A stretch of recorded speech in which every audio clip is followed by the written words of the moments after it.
Okay, hello everyone. इस video का purpose है हरियाणा 2023 स्क्रीनिंग एग्ज़ाम सीईटी के लिए। हरियाणा सीईटी स्क्रीनिंग एग्ज़ाम 2023 में होने वाला है और अभी हमने हरियाणा सीईटी का टीयर 1 एग्ज़ाम देखा जिसमें हमने कई सारे बदलाव देखे हैं सिलेबस में। और इस वीडियो का पर्पस इसी बदलाव के साथ बदलने का है, राइट। मेरा नाम है मयंक बत्रा और मैं इंग्लिश टीच कर रहा हूँ पिछले कई सालों से। और इस वीडियो का पर्पस यही है कि जो स्टूडेंट टारगेट कर रहे हैं हरियाणा सीईटी के एग्ज़ाम को, जो और इंग्लिश में उनको प्रॉब्लम आ रही है, तो ये वीडियो का पर्पस थोड़ा सा अवेयरनेस फैलाना है कि किस तरह से आप तैयारी कर सकते हैं और क्या क्या इंपॉर्टेंट टॉपिक्स हैं और सही स्ट्रेटजीज क्या हैं, ये सब।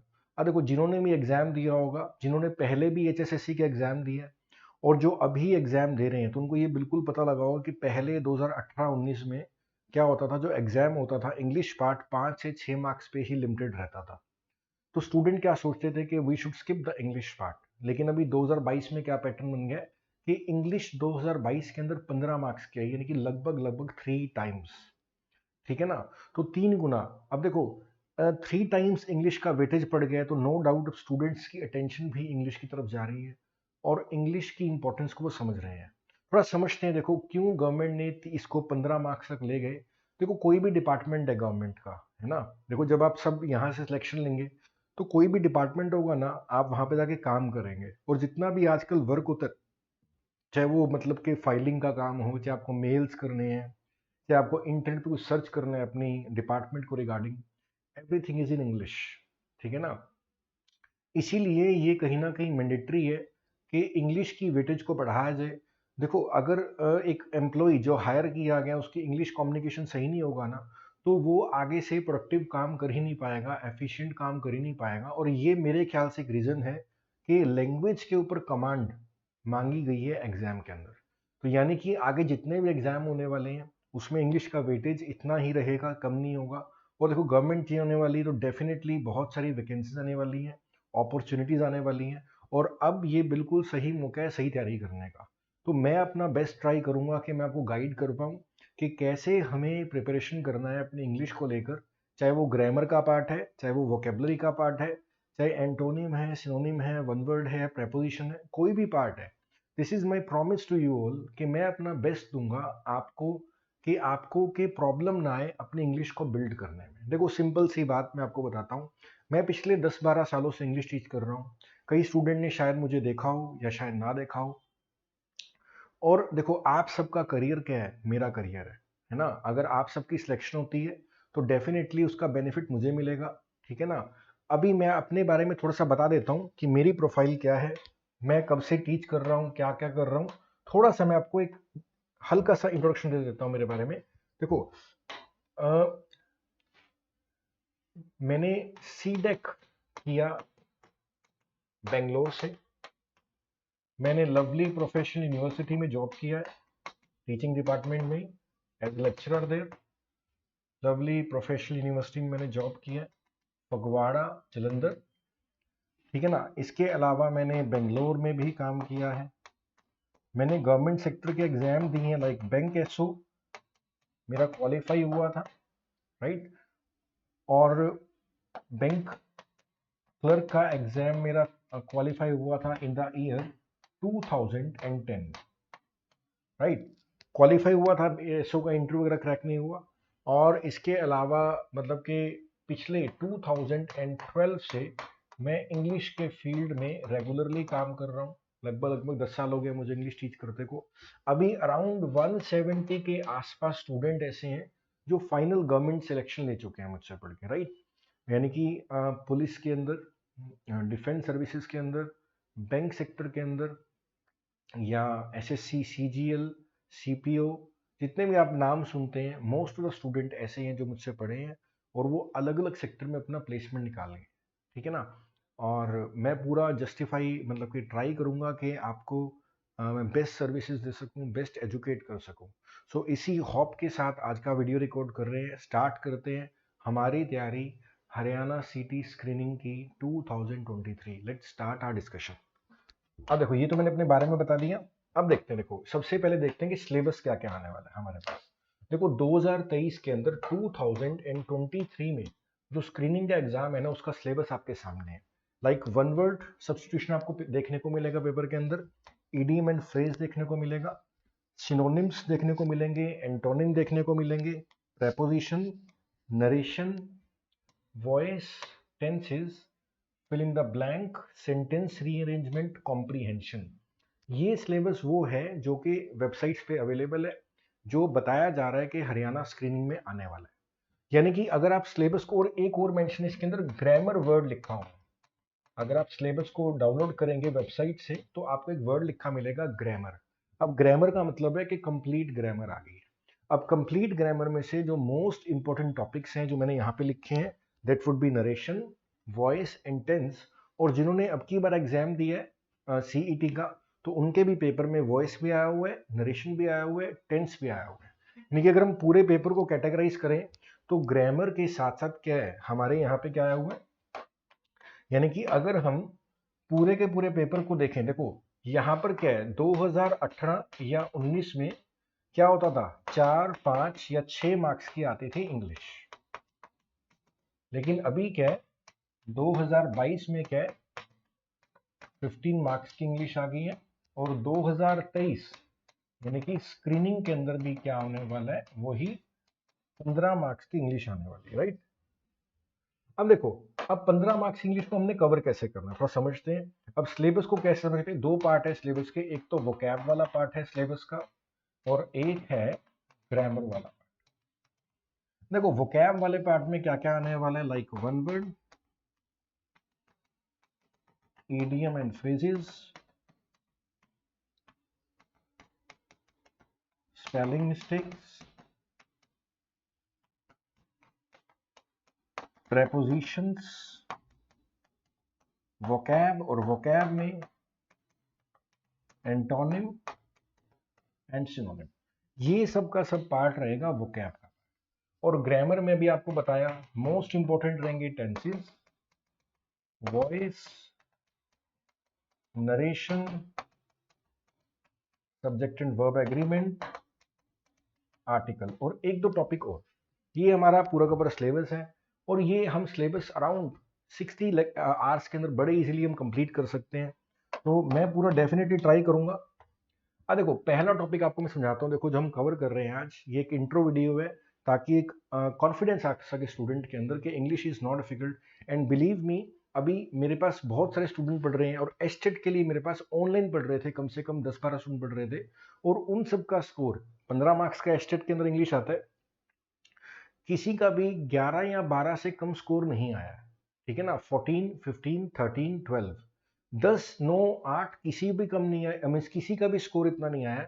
यानी कि 10 में से क्या आ रहा है, 14 मार्क्स आ रहे हैं, 15 मार्क्स आ रहे हैं, 12 मार्क्स आ रहे हैं। बहुत आराम से 2 महीने की कोचिंग रेगुलर लेके ये स्कोर आ रहा है। और अगर मान लो आपका स्कोर इंग्लिश में 5 है, और अगर वो स्कोर 12 भी चला गया, 8 नंबर का इंप्रूवमेंट हो गया। और मैं ऐसा एक्सपीरियंस से बोल सकता हूं, अगर आप अपने कॉम्पिटिटर से 8 या 5 नंबर की लीड भी ले गए, मैं गारंटी देता हूं कि वो आपसे आगे नहीं निकल पाएगा।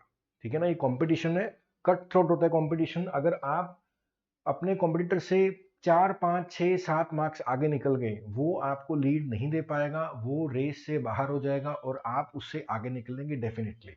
अब देखो पहला टॉपिक हम कवर कर रहे हैं वन वर्ड। देखो वन वर्ड को हिंदी में क्या बोलते हैं, अनेक शब्दों के लिए एक शब्द। पेपर में क्वेश्चन कैसा आएगा, आपको लिखा होगा लाइक वन हु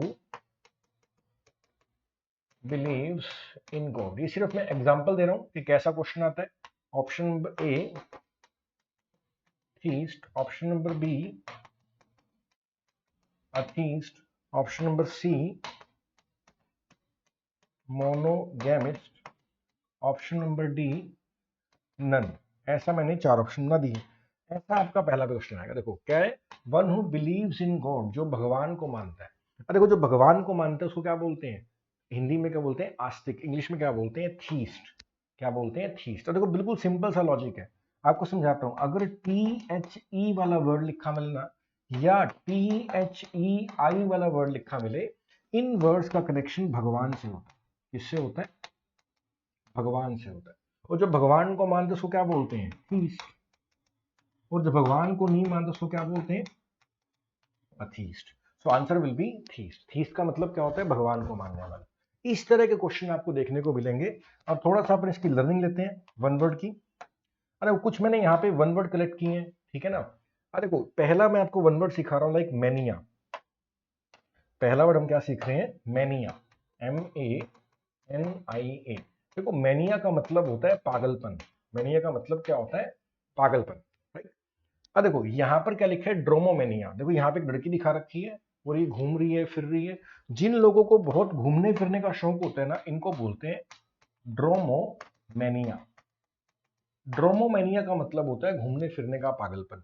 ऐसे ही देखो यहाँ पर नेक्स्ट हमारा वर्ड है मगैलोमेनिया। थोड़ा छोटा दिख रहा होगा, मैं इसको बड़ा लिख देता हूँ, मगैलोमेनिया। देखो अगेन मैनिया आ रहा है ना, यानी कि पागलपन है, ठीक है ना। और मेगा का मतलब होता है बड़ा। मेगा वर्ड का मतलब क्या होता है? बड़ा। खुद को बड़ा मानने का पागलपन। कई लोग क्या बोलते हैं कि मेरे से तो बड़ा कोई है ही नहीं। ये जो पागलपन है, दिस इज मेगैलोमेनिया, राइट। सो ड्रोमोमेनिया का मतलब होता है घूमने फिरने का पागलपन। मेगैलोमेनिया का मतलब होता है खुद को सबसे बड़े मानने का पागलपन, ठीक है ना। तो देखो दो हमने मेनिया से वर्ड बना लिए। ऐसे ही हमारा नेक्स्ट वर्ड है एनोडाइन। देखो इंग्लिश में ना DYN ना पेन को इंडिकेट करता है, दर्द को इंडिकेट करता है। और हमारा वर्ड है एनोडाइन। हमारा वर्ड क्या है? एनोडाइन। डाइन क्या होता है? पेन। एनो का मतलब नहीं, यानी कि जो दवाइयां पेन को खत्म करती हैं, यानी कि पेन किलर को क्या बोलते हैं इंग्लिश में? एनोडाइंस बोलते हैं। एनोडाइंस वो दवाइयां होती हैं जो कि दर्द खत्म करने का काम करती हैं। सो ड्रोमोमेनिया का मतलब होता है घूमने फिरने का पागलपन। मैनिया का मतलब क्या है? पागलपन। ड्रोमोमेनिया मतलब घूमने फिरने का पागलपन। मगैलोमेनिया यानी कि खुद को बड़ा मानने का पागलपन। और डाइन किसका रूट है? पेन का। एनोडाइन का मतलब होता है वो दवाइयां जो कि पेन किलर्स होती हैं, वो क्या बोलते हैं? एनोडाइंस बोलते हैं, राइट। आगे चलते हैं। देखो देखो आगे है फोबिया। अब कुछ वर्ड्स हमारे यहाँ पे फोबिया वाले हैं। देखो हमें ये पता होना चाहिए कि इंग्लिश में अगर किसी वर्ड के लास्ट में ना फोबिया आता है, ये डर को इंडिकेट करता है। इसका मतलब क्या होता है? डर, राइट। अब इसी में अपना एग्जांपल देखते हैं। देखो हमारा वर्ड है एंड्रोफोबिया। हमारा वर्ड के यहाँ पे एंड्रोफोबिया। देखो एंड्रोफोबिया में क्या है? देखो एंड्रो का मतलब होता है मेल। इंग्लिश में ANDR का मतलब होता है मेल, यानी कि पुरुष। और फोबिया का मतलब है डर, यानी कि पुरुषों का डर, यानी कि मेल्स का डर। पुरुषों से डर क्या होता है? एंड्रोफोबिया। तो बिल्कुल देखो अगर आप वर्ड के रूट्स जानते हो ना, एंड्रो का मतलब क्या? मेल, फोबिया मतलब डर। तो पुरुषों से डर, मेल से डरना क्या होता है? एंड्रोफोबिया, ठीक है ना। नेक्स्ट हमारा वर्ड है कैकोफोबिया। देखो फिर से फोबिया वर्ड आ गया ना, यानी कि डर है। कैको का मतलब होता है खराब, बदसूरत, अगली, भद्दा, बुरा दिखने का डर, ठीक है ना। भद्दा दिखने का डर क्या होता है? कैकोफोबिया। कभी कभी हमारे मन में आता है कि यार मैं तो बिल्कुल खराब लग रहा हूं आज, तो दिस फियर इज कैकोफोबिया। कैको का मतलब होता है खराब एंड फोबिया इज डर। खराब दिखने का डर क्या होता है? कैकोफोबिया। ऐसे क्या है? कैटेरोफोबिया। कैटेरोफोबिया, देखो फोबिया आ गया यानी कि डर है। कैटेरो, अब देखो कैटेरो को ना आप कैटेरैक्ट से याद रख सकते हो। कैटेरैक्ट क्या होता है? जो आंखों का मोतिया होता है उसको क्या बोलते हैं? कैटेरैक्ट। तो कैटेरे से वर्ड से आप जोड़ सकते हो कैटेरोफोबिया। यानी कि देखो कैटेरैक्ट का अगर होगा तो मोतिया हो गया, तो डॉक्टर के पास जाना पड़ेगा, तो डर लगेगा कि ऑपरेशन करेगा। तो डॉक्टर के पास जाने से डरना, ठीक है ना। फियर ऑफ डॉक्टर्स क्या होता है? कैटेरोफोबिया। तो फोबिया का मतलब क्या? डर, राइट। तो इसमें कोई डाउट नहीं होगा मेरे ख्याल से। देखो तो अब देखो ये तो हमने थोड़ा प्रैक्टिस किया अभी वन वर्ड का, हमने ये देख लिया कि इंग्लिश में मैनिया का मतलब क्या होता है? मैनिया का मतलब क्या होता है? पागलपन। ड्रोमोमेनिया का मतलब है घूमने फिरने का पागलपन। नेक्स्ट है मगैलोमेनिया, यानी कि खुद को बड़ा मानने का पागलपन, कि मैं सबसे बड़ा हूं। मेगा, मेगा का मतलब बड़ा, राइट। नेक्स्ट है एनोडाइन, यानी कि वो दवाइयां जो कि पेन किलर्स होती है, देयर एनोडाइंस। एंड एंड्रोफोबिया, पुरुषों का डर, फोबिया का डर है। कैकोफोबिया, खराब दिखने का डर। एंड कैटेरोफोबिया का मतलब है डॉक्टर्स का डर। तो ये इस तरह से हम बहुत सारे वन वर्ड याद कर सकते हैं, सीख सकते हैं। और डेफिनेटली ये एग्जाम में तो आना ही आना है, एक नंबर का आएगा। अगर आपने कई सारे बिल्ड कर लिए ये, तो आपको ये हेल्प करेगा आपके हरियाणा के अंदर। अब देखो पेपर में कैसा क्वेश्चन आएगा, देखते हैं। देखो यहां पर क्या है, अब इस तरह का हमारा आएगा एग्जाम। देखो आपको इस तरह से पेपर में मिलेगा, आपको एक लाइन दे रखी होगी और आपको 3 या 4 या 5 ऑप्शन होंगे, राइट।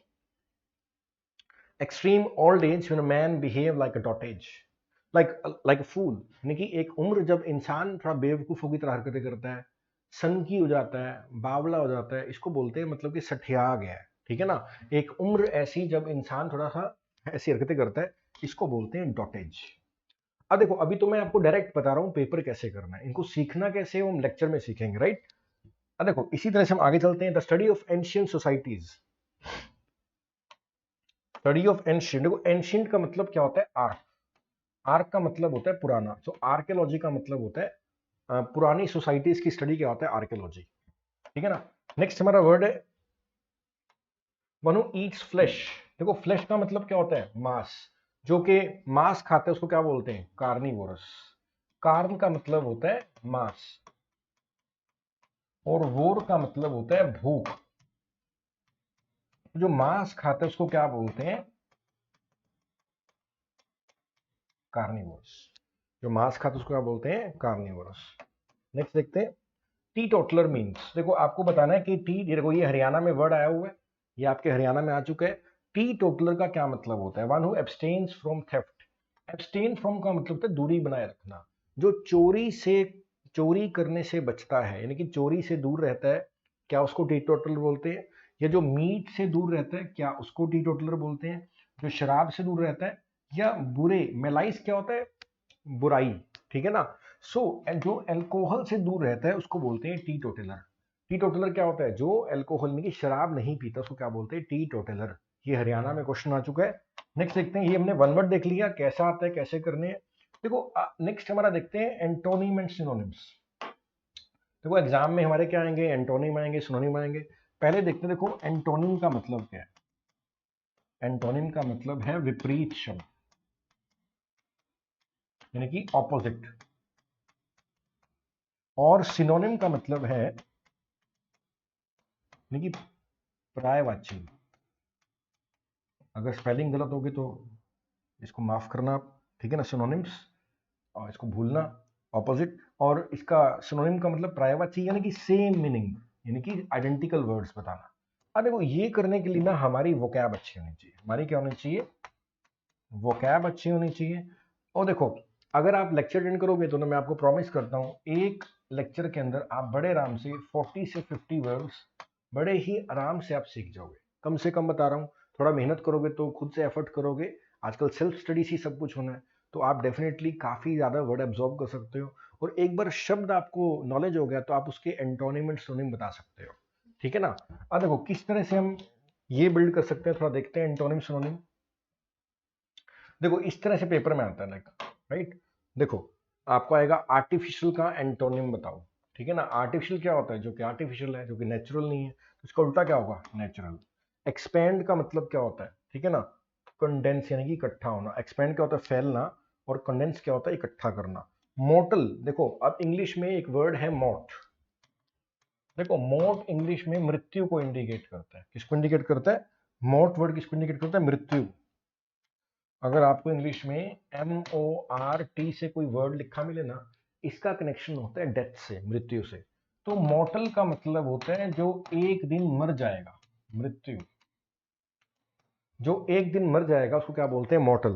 तो इसका उल्टा क्या बनेगा, ये इमॉर्टल है, स्पेलिंग मिस्टेक है यहाँ पे। इमॉर्टल यानी कि जो कभी मरता नहीं है। इमॉर्टल का मतलब होता है जो कभी मरेगा नहीं। देखो नेक्स्ट देखते हैं, देखो आपको सिनोनिम बताना है। अब सिनोनिम का मतलब होता है सेम वर्ड। देखो पहले वर्ड्स का नॉलेज होना चाहिए, जब वर्ड्स का नॉलेज होगा तो उसके हम विपरीत और सिनोनिम वर्ड्स बड़े इजीली बता पाएंगे, राइट। तो ब्रीफ का मतलब होता है छोटा, ठीक है ना। तो इसका सिनोनिम बताना है, limited, small, short and little. तो इसका देखो बेस्ट रहेगा शॉर्ट। अभी देखो ये प्रैक्टिस है, ठीक है ना, जैसे डिस्कशन करेंगे आपको पता लगेगा कि इसके आंसर ये कैसे निकालने। नेक्स्ट है अलर्ट। अब अलर्ट का क्या बनेगा, वॉचफुल। जो चौकन्ना होता है तो क्या बोलते हैं, वॉच, जो वॉच करता रहता है, ठीक है। अगेन ये प्रैक्टिस, अब मैं सिर्फ आपको ये समझा रहा हूँ कि क्वेश्चन किस तरह से आएंगे। डिस्टेंट का मतलब होता है जो दूरी पे है, यानी कि जो फार है, उसका सिनोनिम आ गया। इस तरह से आप कई सारे, जब हम वोकैब पावर को बिल्ड करेंगे ना, अभी मैं आपको वोकैब को बिल्ड करने के तरीके भी बताऊंगा, किस तरह से आप वोकैब को इजीली बिल्ड कर सकते हो और हजारों वर्ड्स याद कर सकते हो। और अभी आप बोलोगे कि सर हजारों वर्ड्स, देखो आप हजारों वर्ड 15 दिन में हो जाएंगे, 15 से 20 दिन में आप 1000 से ज्यादा वर्ड कर सकते हो। और जब नॉलेज होगी तभी कॉन्फिडेंस होगा और तभी पेपर क्रैक होगा। ठीक है, और 15 मार्क्स में से हम टारगेट रखेंगे, देखो कम से कम 12 मार्क्स आप अचीव कर पाओ, हम इस स्ट्रेटेजी से काम करेंगे। ओके, अब देखो एक हमारा टॉपिक आता है इडियम एंड फ्रेजेस। अब इडियम एंड फ्रेजेस क्या होते हैं? मुहावरे और लोकोक्तियां बोलते हैं इसको हिंदी के अंदर। ठीक है ना, आपको एक मुहावरा दे रखा होगा और पूछेगा इसका मतलब क्या है, ए बी सी या डी। इस तरह से क्वेश्चन एग्जाम में आता है इडियम एंड फ्रेजेस का। अब देखो देखते हैं क्या है, लाइक लिंच लॉ। अब देखो लिंच का मतलब होता है कानून, लिंच लॉ का मतलब होता है भीड़ का कानून। देखो लिंच लॉ का मतलब है लॉ ऑफ मॉब। मॉब क्या होता है? भीड़। ठीक है ना, जैसे मान लो कई बार आपने देखा होगा कि भीड़ ही मिलकर अपना कानून हाथ में ले लेती है। ठीक है ना, यानी कि भीड़ ने मिलकर किसी को पीट दिया, किसी को मार दिया, यानी कि कानून नहीं है, बस जो भीड़ ने कर दिया वही हो गया। ठीक है ना, तो ये क्या है? लिंच लॉ है। ठीक है ना, लिंच लॉ का मतलब होता है भीड़ का कानून। जैसे भीड़ ने मिलकर किसी को क्या है, पेड़ पे सूली टांग दिया, तो ये क्या है? कोई कानून तो नहीं है, कोर्ट ने नहीं बताया, बस लोग इकट्ठे हुए और वो काम कर दिया, इसको बोलते हैं लिंच लॉ है। क्या बोलते हैं? Lynch law.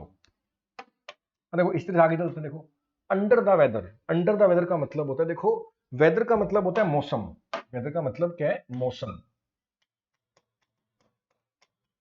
अब कभी कभी मौसम खराब होता है, बरसात वगैरह होगी, मौसम खराब हो गया, हमारी तबीयत खराब हो जाती है, तो हम क्या बोलते हैं? I am under the weather. Under the weather का मतलब होता है टू फील इल, यानी कि मेरी तबीयत ठीक नहीं है। अब ऐसे लिखा मिले, मैं बोलता हूँ कि I am under the weather, यानी कि I am not feeling well, मैं ठीक नहीं हूँ। राइट, अब आगे चलते हैं, देखो नेक्स्ट देखते हैं, थ्रू थिक एंड थिन। देखो यहाँ पर देख रहे हो एक हाथ लड़का लड़की ने पकड़ रखा है, ये बोलते हैं कि भी हम कैसा भी हो जाए हम साथ नहीं छोड़ेंगे, जिंदगी में सुख आए दुख आए हम इस रास्ते से एक दूसरे के साथ खड़े रहेंगे, लाइफ में कुछ भी हो जाए। उसको क्या बोलते हैं? थ्रू थिक एंड थिन, यानी कि सुख हो या दुख हो, अंडर एनी सर्कमस्टांस, यानी कि किसी भी हालात में। सर्कमस्टांस का मतलब होता है हालात, तो कैसा भी हालात हो जाए, मैं मतलब कि through thick and thin I help you, यानी कि चाहे सुख हो चाहे दुख हो मैं आपकी मदद करूंगा, मैं आपके साथ खड़ा रहूंगा। This is like through thick and thin, यानी कि under any circumstance. Right, next देखते हैं। अब देखो ये हमारे इस तरह से क्वेश्चन आएंगे पेपर के अंदर। देखो टू क्राई वुल्फ, ठीक है ना, क्राई वुल्फ का मतलब होता है, देखो आपने कहानी सुनी होगी कि एक लड़का होता है, वो बोलता है कि भेड़िया आ गया भेड़िया आ गया, लेकिन भेड़िया होता नहीं है। गांव वाले जाते हैं भागे भागे उसकी मदद करने के लिए, लेकिन वहां पे देखते हैं कोई भेड़िया नहीं है, तो उनको गुस्सा आता है। फिर वो लड़का दोबारा बुलाता है, भेड़िया आ गया भेड़िया आ गया, गाँव वाले फिर से जाते हैं कि मदद करेंगे, लेकिन वहां भेड़िया नहीं होता। तो तीसरी बार वो दोबारा बुलाते हैं, तो गाँव वाले जाते ही नहीं है, क्यों? उनको पता होता है कि झूठ बोल रहा है। तो टू क्राई वुल्फ, वुल्फ का मतलब भेड़िया होता है। जब बार बार बोलते हैं कि भेड़िया, लेकिन सच में नहीं आया हुआ, यानी कि झूठा अलार्म फैलाना, झूठी खबर फैलाना, is like to give false alarm. To cry wolf का मतलब क्या होता है? To give false alarm. ऐसे देखो नेक्स्ट क्या है, to end in smoke. To end, देखो ये आपका आई गेस हरियाणा में आ चुका है, टू एंड इन स्मोक। देखो एंड का मतलब क्या होता है? अंत हो जाना। एंड का मतलब क्या है? अंत हो जाना। जब सब कुछ खत्म हो गया, सब कुछ बर्बाद हो गया, तो क्या बोलते हैं? Everything ended in smoke. ठीक है ना, सब कुछ खत्म हो गया। ठीक है ना, टू मेक कंप्लीटली, देखो टू रुइन वन सेल्फ, यानी कि रुइन का मतलब होता है बर्बाद हो जाना, तो एंड इन स्मोक का मतलब होता है सब कुछ नष्ट हो गया, सब कुछ बर्बाद हो गया। राइट, तो इस तरह से पेपर में क्या आते हैं? इडियम एंड फ्रेजेस आते हैं। टू पिक होल्स, देखो ये होल्स का मतलब होता है, देखो छेद। जैसे मान लो ये पाइप है, ठीक है ना, इसमें से पानी जा रहा है, इसमें से क्या है? पानी जा रहा है, लेकिन इसमें कहीं कहीं छेद भी है, तो पानी लीक हो रहा है, देखो बाहर आ रहा है पानी, ऐसा लीक हो रहा है। तो कई लोग तो क्या देखते हैं कि ये देखते हैं कि कितना पानी जा रहा है, और कई लोग देखते हैं कि होल्स कितने, कहाँ कहाँ से पानी आ रहा है। तो होल्स का मतलब होता है कमियां। ठीक है ना, तो कई लोगों की ना आदत होती है आप कितना ही अच्छा कर लो, बट कई लोगों की आदत क्या है? कमियां निकालने की आदत होती है। तो जब कोई हमारी कमियां निकालता है ना, इसको बोलते हैं ही ऑलवेज पिक हॉल्स, वो हमेशा कमियां ही निकालता है। तो कमियां निकालने को क्या बोलते हैं? To pick holes. ये इडियम है। अब इसका आंसर क्या देखते हैं। To find someone reason to quarrel, to destroy something, to criticize someone, to cut a part of an item, ये नहीं होगा। To destroy something नहीं होगा। ठीक है ना, best is to criticise someone, हम किसी की निंदा करते रहते हैं, किसी में कमियां निकालते रहते हैं, इसको क्या बोलते हैं? To criticise someone is to pick holes. Next है अ ब्लैक शीप। देखो ब्लैक शीप का मतलब पता है क्या है? कभी कभी कोई पर्सन होता है जो हमारे साथ रहता है और हमारे साथ रह के ही हमसे चीटिंग करता है, इसको क्या बोलते हैं? He is a black sheep. ठीक है ना, यानी कि हमारे साथ रहता है और हमारे साथ ही मतलब कि खराब करता है, यानी कि disreputable member of a group, and ugly person नहीं होगा, अनलकी पर्सन नहीं हो, डिसरेप्यूटेबल यानी कि जिसपे जो हमारे साथ है और हमारे से ही मतलब के चीटिंग कर रहा है, उसको क्या बोलते हैं, he is a black sheep, ऐसा बोलते हैं। तो इस तरह से हम जब सीखेंगे, देखो एक हमारा टॉपिक आएगा स्पेलिंग मिस्टेक। तो देखो हमारे टॉपिक क्या आएंगे पेपर में, वन वर्ड आएगा, इडियम एंड फ्रेज आएगा, स्पेलिंग मिस्टेक आएगा, ग्रामर आएगा। तो जैसे जैसे आप ये सीखेंगे, आपका नॉलेज बढ़ेगा, तो आपका स्कोर बढ़ेगा और आपको खुद लगेगा कि हाँ बात बन रही है। देखो स्पेलिंग मिस्टेक की डिस्कशन करते हैं। देखो स्पेलिंग मिस्टेक के लिए ना, देखो एक तो होता है प्रैक्टिस, कुछ तो चीजें हैं जो प्रैक्टिस से होंगी, और कुछ चीजें हैं प्रैक्टिस के साथ साथ कुछ रूल्स भी होते हैं जिससे आपके लिए स्पेलिंग मिस्टेक बिल्ड करना बहुत आसान हो जाता है। जैसे मैं एक एग्जांपल देता हूं, देखो एक रूल है इंग्लिश में, सी के बाद क्या आता है, ई आई, और सी नहीं है तो क्या आता है, आई ई। ये छोटा सा रूल है, इसी को डिस्कस करते हैं। देखो लाइक मैं लिखता हूं यहां पे receive, believe, conceive, deceive, thief। तो मैंने यहाँ पे 4 5 6 वर्ड लिख दिया आपके सामने, राइट। अब देखो स्पेलिंग मिस्टेक का छोटा सा रूल है कि सी के बाद ई आई लिखा जाता है। कभी कभी हमारे मन में ना ऐसा कंफ्यूजन आता है कि हम ई आई लिखें या आई ई लिखें, ऐसा डाउट आता है। उसका जवाब क्या है कि अगर सी अल्फाबेट लिखा मिले आपको और उसके बाद आपको लिखना है तो हम क्या लिखेंगे, ई आई। और अगर सी नहीं है तो क्या लिखेंगे, आई ई। लाइक सी के बाद क्या आएगा, ई आई, सी नहीं है तो क्या लिखेंगे, आई ई। लाइक रिसीव, अब आप यहाँ पे बड़ी सी आ गया ना, आगे क्या आएगा, ई आई आएगा, राइट। बिलीव, देखो एल आ गया ना तो क्या आएगा, आई ई। थीफ में क्या आएगा, आई ई। कंसीव में क्या आएगा, ई आई, क्योंकि सी आ गया ना। डिसीव में क्या आएगा, ई आई। रिट्रीव में क्या आएगा, आई ई। तो एक तो ये तो रूल हो गया। दूसरा होता है आपको ना स्पेलिंग का मीनिंग भी पता होना चाहिए। देखो जो भी स्पेलिंग आप करते हो ना, उसका मीनिंग आपको पता होना चाहिए। रिसीव का मतलब प्राप्त करना होता है, बिलीव का मतलब विश्वास करना, थीफ का मतलब चोर, कंसीव का मतलब ग्रहण करना, डिसीव मतलब धोखा देना, रिट्रीव मतलब वापिस लेना। तो जब हम धीरे धीरे वोकैब सीखते हैं, स्पेलिंग के रूल्स पढ़ते हैं, थोड़ा सा रीडिंग करते हैं, तो हमारा स्पेलिंग मिस्टेक इंप्रूव होता है। और कुछ ऐसे स्पेलिंग है जो फिक्स होते हैं, जो बार बार एग्जाम में पूछे जाते हैं। अगर आप हरियाणा का पैटर्न देखोगे ना, एक स्पेलिंग बार बार पूछा जाता है, कमेटी के स्पेलिंग बार बार बार बार पूछ लेते हैं, ग्रामर के स्पेलिंग बार बार रिपीट होते हैं, और यहाँ पे क्या आता है, एक में आपको दे देंगे ई और एक में आपको दे देंगे ये ए, और आपसे पूछेंगे बताओ सही स्पेलिंग क्या है। तो ग्रामर के लास्ट में ध्यान रखना, ए आर आता होता है, ई आर नहीं आता होता। और कमेटी में क्या होता है, 2 बार एम आता है, 2 बार टी, 2 बार ई, राइट। तो अब आगे चलते हैं, देखो आगे क्या है। तो स्पेलिंग मिस्टेक है। अब थोड़े से देखते हैं किस तरह के क्वेश्चन आते हैं। देखो इस तरह से क्वेश्चन आते हैं।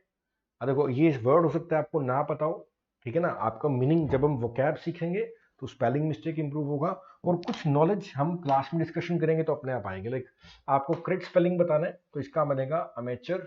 तो देखो अमेचर का मतलब होता है शौक के लिए काम करता है, आपको मीनिंग पता होना चाहिए। कई लोग क्या करते हैं, शौक के लिए काम करते हैं, है ना। वो पैसे के पीछे भागते नहीं है। जैसे कोई पेंटर है, उसको पेंटिंग करना अच्छा लगता है इसलिए वो कर रहा है क्योंकि उसको अच्छा लगता है। कि कोई गाना गाता है क्योंकि वो एंजॉय करता है गाना गाना। ये सब लोग एमेचर। एमेचर के स्पेलिंग क्या होते हैं, AMATEUR। अब हो सकता है आप बोलो सर हमें तो पता नहीं है। तो देखो अगेन समय दो, थोड़ा सा प्रैक्टिस करेंगे तो डेफिनेटली आपको एक इम्प्रूवमेंट दिखेगा, ठीक है ना। बेनिफिटेड, बेनिफिटेड के स्पेलिंग में क्या होता है, सिंगल टी आता है, ये बात ध्यान रखनी है। ये पेपर में बहुत बार आता होता है, ऐसा आप डिस्कशन करेंगे। देखो कमेटी बार बार आता है एग्जाम के अंदर। अभी आपको कमेटी बताया था, 2 बार एम आएगा, 2 बार टी, 2 बार ई। देखो ये आंसर है इसका, दिस इज द आंसर। तो नॉलेज बढ़ेगी तो हमारा स्कोर बढ़ेगा। अब देखो यहाँ पे आपको बताना है कि कौन सा गलत से लिखा गया वर्ड। फ्यूडल झगड़ा होता है, झगड़े से जुड़ा हुआ। फंबल घबराना, फ्यूल का मतलब तेल। फॉगेटिव के स्पेलिंग गलत। अगेन देखो वोकैब की नॉलेज है तो हम स्पेलिंग मिस्टेक डेफिनेटली उठा लेंगे पेपर के अंदर। फॉगेटिव का मतलब होता है भगोड़ा, ठीक है ना। अगर आप न्यूज़पेपर पढ़ेंगे ना, विजय माल्या के लिए आप देखना भगोड़ा बोलते हैं क्योंकि इंडिया छोड़ के भाग गया, तो फॉगेटिव। जो भगोड़ा है उसको क्या बोलते हैं, फॉगेटिव। नेक्स्ट वर्ड देखते हैं।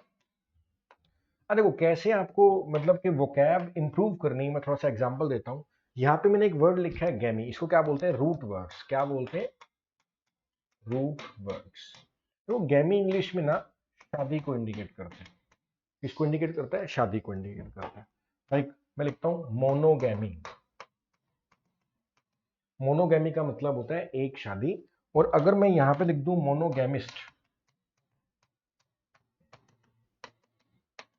तो क्या बनेगा? एक शादी करने वाला व्यक्ति। देखो आईएसटी वाले वर्ड्स क्या होते हैं? आईएसटी वाले वर्ड्स ना व्यक्ति होते हैं। क्या होते हैं? व्यक्ति।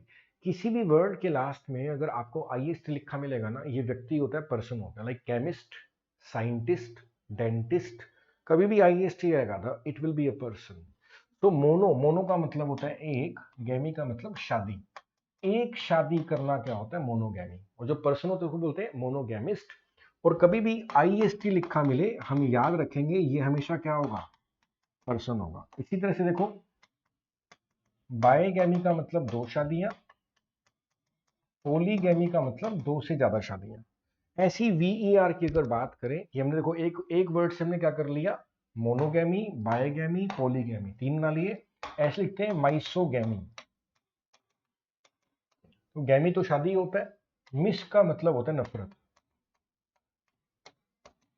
शादी से नफरत का भाव, कई लोग शादी पसंद नहीं करते, क्या बोलते हैं? मीसोगैमी या माइसोगैमी बोलते हैं। और इससे अगर हम पर्सन लाएंगे तो क्या बनेगा? माइसोगैमिस्ट। माइसोगैमिस्ट क्या होता है? जिसको शादी करनी नहीं है, जो शादी को पसंद नहीं करता, क्या बोलते हैं? माइसोगैमिस्ट है ये। देखो एक वर्ड से हमने कई सारे वर्ड्स बना लिए, इसको क्या बोलते हैं? रूट पार। यानी कि रूट वर्ड से कई, एक शब्द से कई शब्द बनाना, क्या बोलते हैं? रूट वर्ड्स है ये। ऐसे ही अगर हम देखें वीईआर, देखो वीईआर ना सच को या सच्चाई को इंडिकेट करता है। ठीक है ना? लाइक मैं वर्ड लिखता हूं वेरेसिटी। वेरेसिटी का मतलब होता है सच्चाई। और वेरेशियस का मतलब होता है सच्चा। राइट? तो वीईआर किसका रूट है? सच या सच्चाई का रूट है। इसी तरह से हम आगे चले ना, तो देखो वीओआर किसका रूट है? भूख का रूट है। वीओआर किसको इंडिकेट करता है? भूख को इंडिकेट करता है। लाइक पहला हम वर्ड बनाते हैं वोरेशियस। देखो वीओआर भूख है ना, तो वोरेशियस क्या होता है? भूखा। वोरेशियस का मतलब क्या होता है? भूखा। ऐसी कार्निवोरस, कार्न का मतलब होता है मांस। कार्निवोरस क्या होता है? मांस खाने वाला। ऐसी हर्बीवोरस, हर्ब का मतलब क्या होता है? शाकाहारी। जो मतलब कि मांस नहीं खाता उसको क्या बोलते हैं? हर्बीवोरस। ऐसे एक वर्ड बनता है हमारा ओमनीवोरस। ओमनी का मतलब होता है सर्व। जो सब कुछ खाता है उसको क्या बोलते हैं? ओमनीवोरस। सो वोर किसको इंडिकेट करता है? भूख को। वोरेशियस का मतलब है भूखा। कार्निवोरस जो मांस खाता है। और हर्बीवोरस जो शाकाहारी है। ओमनीवोरस जो सब कुछ खा लेता है उसको क्या बोलते हैं? ओमनीवोरस। राइट? नेक्स्ट वर्ड देखते हैं। कार्न आ गया। देखो कार्न हमने अभी पढ़ा। कार्न किसको इंडिकेट करता है? कार्न इंडिकेट करता है मांस को। कार्निवोरस का मतलब होता है मांस खाने वाला। एक वर्ड बनता है इनकार्नेट। देखो फिर से कार्न आ गया ना, यानी कि मांस। इन का मतलब होता है में, यानी कि मांस में आना, यानी कि जन्म लेना। इनकार्नेट का मतलब होता है जन्म लेना। और री, अगर मैं दोबारा री लगा दूं इसके आगे, री का मतलब दोबारा होता है। आगे लिख दूं इनकारनेट,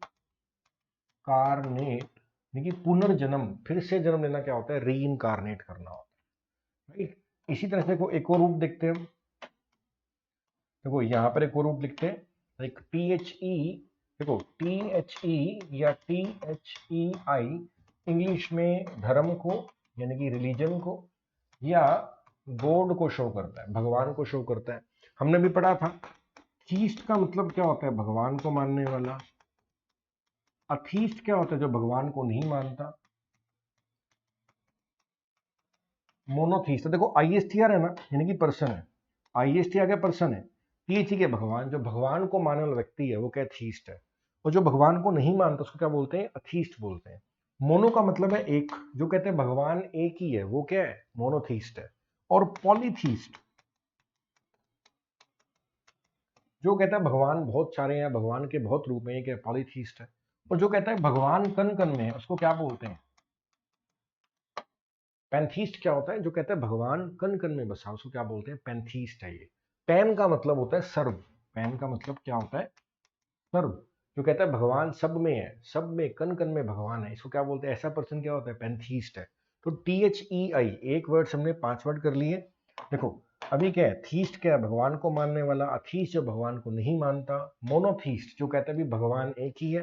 पॉलीथीस्ट जो कहता है भगवान के बहुत रूप हैं। पैंथीस्ट जो कहता है कण कण में भगवान है, वो क्या है? पैंथीस्ट है। राइट। एक और वर्ड देखते हैं यहाँ पे, देखो एलोक्यू। एलोक्यू इंडिकेट करता है बातों को। किसको इंडिकेट करता है? एलोक्यू या LOC इंग्लिश में बातों को इंडिकेट करता है। जैसे लोकेशियस,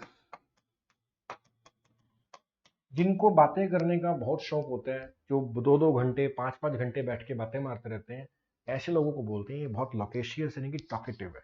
अब की बार हरियाणा में क्वेश्चन आया वो था गैरुलस।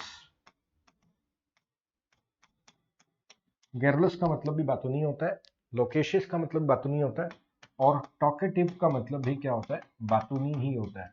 सो एलो क्यों किसको इंडिकेट करता है? बातों को इंडिकेट करता है। लोकेशियस का मतलब है बातूनी। ऐसे ही एक और वर्ड देखते हैं हम। देखो टिम। टिम किसको इंडिकेट करता है? डर को इंडिकेट करता है। Like timid. टिमिड का मतलब है डरपोक। ऐसी टिमोरस का मतलब क्या है? डरपोक। टिम किसको इंडिकेट करेगा? डर को इंडिकेट करेगा। ठीक है ना? तो टिम और टिमोरस का मतलब एक ही होता है। देखो एक ही टिम टिम आ रहा है ना, तो टिम किसका रूट है? डर का रूट है। अब इसी से एक वर्ड बनता है इंटीमिडेट करना। देखो इंटीमिडेट का मतलब होता है किसी को डराना धमकाना। अगर किसी को हम डराते हैं धमकाते हैं तो क्या इंटीमिडेट कर रहा है। फिर से टिम आ रहा है, तो देखो एक रूट से 3-3 4-4 वर्ड बनेंगे। टिम किसका रूट है? डर का। Timid, timorous, intimidate. ठीक है ना? तो ये हमने अभी मैं छोड़ देता हूँ। देखो ये कई सारे तरीके हैं। जैसे आपको मैं अब थोड़ा सा मैं प्रेपोजिशन की बात करता हूँ। देखो क्योंकि एग्जाम में प्रेपोजिशन भी आना है। देखो प्रेपोजिशन क्या है? पोजीशंस को बताते हैं। देखो प्रेपोजिशन क्या है? पोजीशन बताते हैं। जैसे एग्जांपल देखते हैं। देखो देखो अब ये क्या है? बिल्ली इसके अंदर, तो क्या बोलेंगे? इन। अब मैं सिर्फ एक आइडिया दे रहा हूं कि हम किस तरह से सीखेंगे। ठीक है ना? एक इंट्रोडक्टरी वीडियो है। तो जब हम इसको प्रॉपर लेक्चर्स में कन्वर्ट करेंगे तो डेफिनेटली इसका आउटपुट आएगा। ये ग्लिम्स है। ठीक है ना? जस्ट आइडिया है कि किस तरह से हमारी क्लासेस होने वाली हैं। ठीक है ना? किस तरह से हम सीखने वाले हैं, नॉलेज को बढ़ाने वाले हैं। ठीक है? हो सकता है इस वीडियो में छोटी मोटी कमी हो तो आप उसको इग्नोर करना। आप इसको पॉजिटिव माइंडसेट से देखना। ठीक है ना? तो आपको डेफिनेटली लगेगा ये यूज़फुल है, और जो अप्रोच से हम काम कर रहे हैं वो भी बहुत ही पॉजिटिव है, बहुत ही यूज़फुल है। और हमारा टारगेट रहेगा कि हम आपके करियर को बेहतर बना सकें ताकि हमारा खुद का करियर भी बेहतर हो। है ना? तो इनका मतलब क्या होता है? अंदर। अंडर का मतलब क्या है? नीचे। जैसे यहाँ पे बिल्ली नीचे है तो क्या अंडर। अबव का मतलब होता है सिर के ऊपर। जैसे सिर के ऊपर तो क्या अबव। ऑन का मतलब है टच कर रहा है। इन फ्रंट ऑफ सामने। बिहाइंड का मतलब पीछे। सिंपल है। सो ये सब प्रेपोजिशंस है। ठीक है ना? पोजीशन पर है। अगर कोई चीज अंदर है तो इन, नीचे है तो अंडर, सिर के ऊपर है तो अबव, ऊपर टच कर रहा है कोई चीज तो ऑन, सामने के लिए इन फ्रंट ऑफ, पीछे के लिए बिहाइंड, नियर के लिए पास, और दो के बीच में कोई चीज है तो क्या बोलेंगे? बिटवीन। अगर कोई चीज दो के बीच में तो क्या बोलते हैं? बिटवीन। जैसे दो बॉक्स पड़े हुए हैं, बिल्ली बीच में, तो क्या बोलेंगे? Between two boxes. दो के बीच के लिए क्या बोलते हैं? बिटवीन। अब देखो, अब ये कुछ प्रैक्टिस है, आप ये प्रैक्टिस बता सकते हैं। देखो ये प्रैक्टिस तैयार की है आपके लिए। ठीक है ना? अब आपने बताना है इसके लिए क्या आएगा, तो आप इजीली बता सकते हैं। देखो अगर सिर के ऊपर है तो इट्स अबव, दो के बीच में है तो इट्स बिटवीन, ये नीचे है तो क्या बोलेंगे? अंडर, ये अंडर है। ठीक है ना? ये अंदर है तो इन, नीचे है तो अंडर, बिलो, पास में है तो क्या बोलेंगे? नियर, पास में तो क्या बोलेंगे? नियर, और साथ में है तो क्या बोलेंगे? Next to. नेक्स्ट टू का मतलब होता है साथ में, और अगर ऊपर है तो क्या बोलेंगे, ऑन। अगर कोई चीज ऊपर तो क्या बोलेंगे, ऑन, ठीक है ना। और अगर पीछे तो क्या बोलेंगे, बिहाइंड। तो इस तरह से हम समझेंगे व्हाट प्रेपोजिशंस आर, अलग अलग पोजीशन को बताने के लिए। और देखो यहाँ पे हम देखते हैं किस तरह से एग्जाम में क्वेश्चन आता है। देखो अब I am phone dash music, phone के साथ हमेशा लगता है ऑफ। देखो अब सिंपल से हमें ये पता होना चाहिए कि फोन के बाद इंग्लिश में ऑफ लगता है, तो आपका एक नंबर पक्का हो गया। आई एम फोन, फोन के बाद ऑफ लगता है, ए इज द आंसर। इस तरह से क्वेश्चन पेपर में आता है आपके हरियाणा के अंदर। एक लाइन रखी होगी, बीच में ब्लैंक होगा और आपको प्रेपोजिशन फिट करना हो। तो पहले तो हमने बस एक आइडिया लिया है, ठीक है ना, कि प्रेपोजिशन क्या होता है, उसको डिटेल में पढ़ेंगे। और पेपर में इस तरह से क्वेश्चन आएगा, ही एब्सटेन्स फ्रॉम स्मोकिंग। अब देखो एब्सटेन के बाद हमेशा फ्रॉम लगता है, क्या लगता है, फ्रॉम लगता है। ये दूर रहना, वो स्मोकिंग से दूर रहता है। ऐसे देखो अगर आगे देखें तो क्या है, लिसन के बाद क्या आएगा, टू आएगा। Priya is listening dash folk songs, तो लिसन के बाद क्या आएगा, टू आता है, ठीक है ना। इसी तरह से आगे देखते हैं। देखो ये हमारा हरियाणा में आया हुआ है, we should not be cruel dash animal, cruel to होता है, we should not be cruel to animals, ठीक है ना। पेपर में हरियाणा में काइंड वर्ड भी आ चुका है, काइंड के बाद टू लगता है। और पेपर में क्रूअल वर्ड भी आया था, आ चुका है, तो उसके बाद भी टू लगता है। क्रूअल टू होता है, काइंड टू होता है। The river is abound dash fishes, मतलब कि अबाउंड का मतलब होता है भरपूर, फिशेस नहीं होता, फिश होता है, मैं इसको कट कर देता हूँ, ठीक है ना। अबाउंड का मतलब होता है भरपूर, ठीक है ना। अबाउंड के बाद विद लगता है, ठीक है ना। इसका मतलब है कि नदी क्या है, मछलियों से भरी पड़ी है, अबाउंड विद होता है। अब देखो सिर्फ नॉलेज होना चाहिए कि फोन के बाद ऑफ लगता है, लिसन के बाद टू लगता है, एब्स्टिंग के बाद फ्रॉम लगता है, अबाउंड के बाद विद लगता है। इस तरह से क्वेश्चन पेपर में आता है। तो ये हमने वोकैब की बात करी, प्रेपोजिशन आएगा एग्जाम में, और वोकैब आएगा। ये हमने रूट वर्ड्स की बात करी, स्पेलिंग मिस्टेक आएगा एग्जाम के अंदर, ठीक है ना। इडियम एंड फ्रेजेस आएगा, इडियम एंड फ्रेजेस हमने आइडिया लिए। और वन वर्ड सब्स्टिट्यूशन आएगा, एंटोनिम, सिनोनिम, ये सब बातें हमने स्टडी की हैं अभी, राइट। वन वर्ड सब्स्टिट्यूशन कैसे प्रिपेयर करना है। और एक और हमने चीज़ समझी कि एग्जाम में क्या आएगा, ग्रामर आएगा। तो ग्रामर के ये देखो जो मेन टॉपिक है, हमने अभी डिस्कशन किया था कि like tenses, voice, narration, subject and verb agreement, ये टॉपिक आने वाले हैं। तो एक जस्ट एक इंट्रोडक्टरी वीडियो था, ठीक है ना। तो एक बड़ी पॉजिटिव अप्रोच के साथ, मतलब कि हम ये सारा कंटेंट तैयार कर रहे हैं। तो अगर आपको लगता है कि देखो ये हमारा प्रॉमिस है, अगर मतलब कि हम मिलकर एक टीम बनकर काम करते हैं, डेफिनेटली आपके 15 में से 12 से कम स्कोर नहीं आएगा। This is my commitment and promise to all the students, ठीक है ना। इस कमिटमेंट के साथ ही मैं आज वीडियो खत्म कर रहा हूँ, यहाँ पर रोक रहा हूँ। और हो सकता है छोटी मोटी गलती की हो, थोड़ा जल्दी में वीडियो बनाया है, तो उसके लिए सॉरी है। और पॉजिटिवली अपन आगे काम करेंगे। Thank you everyone, have a good day.